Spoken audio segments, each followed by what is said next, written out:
আল্লাহ রাব্বুল আলামিন রমজান দিয়েছেন মানুষকে বেহেশতে নেওয়ার জন্য।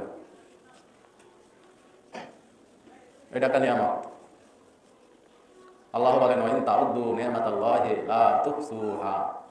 আমার অসংখ্য নিয়ামত তোমাদেরকে আমি দিয়েছি, গণনা করে শেষ করতে পারবে না, এত নিয়ামত।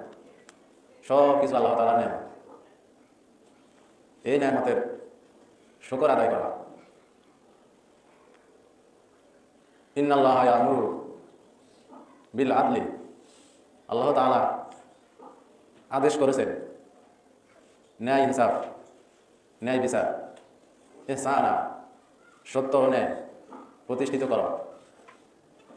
নামাজ পড়ার সময় মনে মনে এই চিন্তা করা যে আমার একজন রব আছে, প্রতিপালক, তিনি আমাকে দেখতেছে, আমি নামাজ আদায় করতেছি।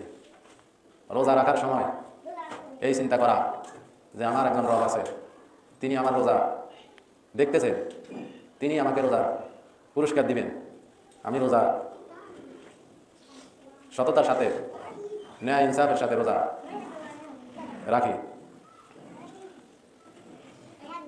রাসূলুল্লাহ সাল্লাল্লাহু আলাইহি ওয়াসাল্লাম ইরশাদ করেন, আল ঈমানু ইহতিসাবা গুফিরা লাহু মা তাকাদ্দামা মিন জামবিহি। যে ব্যক্তি ঈমানের সাথে সওয়াবের আশায় রমজানের সিয়াম ও কিয়াম পালন করবে, আল্লাহ তাআলা তাহাকে ক্ষমা করে দিবেন। তার পূর্বে সমস্ত গুনাহ খাতা ক্ষমা করা হবে। তাহলে রোজা রাখলে, তারাবির নামাজ আদায় করলে, ফরজ নামাজ, তাহাজ্জুদের নামাজ আদায় করলে আল্লাহ তাআলা সমস্ত গুনাহ ক্ষমা করে দিবেন। এই শেষের 10 দিনে এমন একটা রাত আছে, যেই রাত ইবাদত বন্দেগী করলে হাজার হাজার মাস ইবাদত বন্দেগী করার নেকি, সওয়াব ওই বান্দাকে আল্লাহ তাআলা দিবেন, যেই বান্দা লাইলাতুল কদর তালাশ করবে। লাইলাতুল কদর সম্পর্কে আল্লাহর রাসূল সাল্লাল্লাহু আলাইহি ওয়াসাল্লাম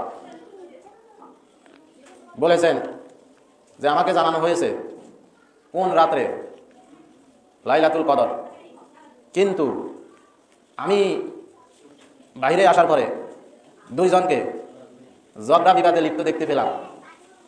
এরপরে আল্লাহ তাআলা আমাকে বুলিয়ে দিয়েছে, সম্ভবত সেই লাইলাতুল কদর হচ্ছে